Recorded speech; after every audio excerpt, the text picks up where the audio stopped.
In a quiet corner of a home, there was a peace lily that refused to bloom. Its leaves were deep green, glossy, and full of life, but not a single white flower appeared. The plant wasn't dying. It was simply waiting for the right conditions to reveal its beauty.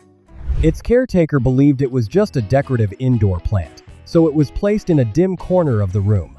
It survived easily, but over time, something felt missing. The leaves grew, but the silence of no flowers became noticeable. One day, the plant was moved closer to a window where soft morning light gently filled the space. Not direct sunlight, but a calm, filtered glow. Slowly, the plant seemed to respond as if it had finally woken up. The next change came with its home. The pot was slightly snug, not oversized. Instead of spreading endlessly underground, the roots began to feel settled, focused, almost intentional. That quiet restriction shifted its energy upward. Watering also changed. No longer drenched carelessly, the soil was kept lightly moist, never soggy, never dry for too long. A rhythm formed, and the plant adapted to it. Seasons passed, and during the growing period, a gentle dose of nutrients was added to the soil. Nothing extreme, just enough to support new life. The plant didn't rush. It simply absorbed everything at its own pace.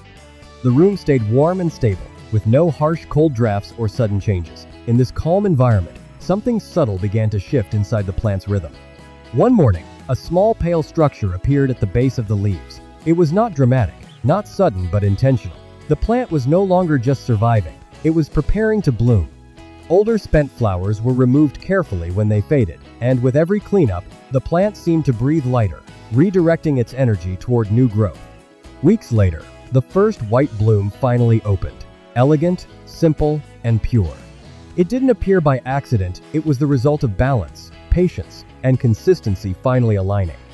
The peace lily never needed force to bloom. It only needed the right environment and time. If this story helped you understand your plant better, subscribe to Flower Glossary for more plant stories that bring nature closer to home.